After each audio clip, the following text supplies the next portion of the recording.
Most of the world runs on rules we never see.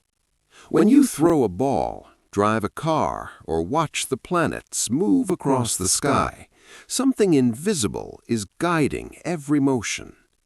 For centuries, people didn't know what those rules were, until one quiet, intense man decided to find them. His name was Isaac Newton.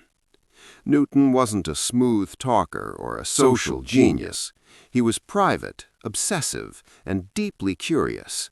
He preferred books over people and questions over comfort. In the 1660s, while England was shut down because of a deadly plague, Newton returned home and spent months in isolation. Most people wasted that time.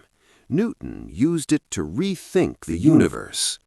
You've probably heard the story of the apple falling from a tree. Whether it happened exactly that way or not, the question behind it was real. Why do things fall straight down? Not sideways, not upward, always down. And then Newton asked something even bigger. If gravity pulls the apple down, could it also pull the moon? That question connected Earth to the heavens, something no one had done before.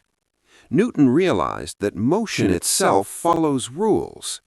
First law: an object at rest stays at rest, and an object in motion stays in motion, unless something forces it to change. In simple terms, things don't change motion by themselves.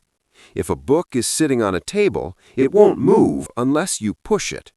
If a ball is rolling, it won't stop unless friction or another force acts on it.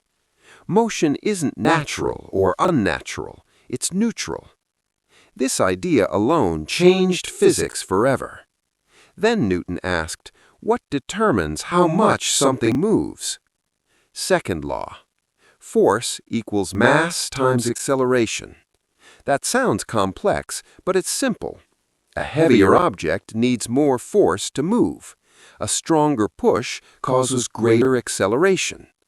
This law explains why it's harder to push a truck than a bicycle, and why rockets need enormous force to leave Earth. Then came the most surprising rule. Third law: for every action, there is an equal and opposite reaction. When you jump, you push the ground down, and the ground pushes you up. When a rocket blasts gas downward, the gas pushes the rocket upward. Nothing happens alone. Every force comes in pairs. Newton didn't stop at motion. He showed that gravity is universal. The same force that pulls an apple to the ground also keeps planets in orbit. Suddenly, the universe wasn't mysterious chaos. It was a system that could be described with math. This idea allowed humans to predict eclipses, build machines, send satellites into space, all from laws written centuries ago. Newton didn't just explain how things move. He showed that the universe is understandable, that nature follows patterns, that asking the right questions can unlock reality itself. Even today, engineers, scientists, and astronauts rely on Newton's laws. And it all began with a man who looked at a falling object and refused to stop asking why.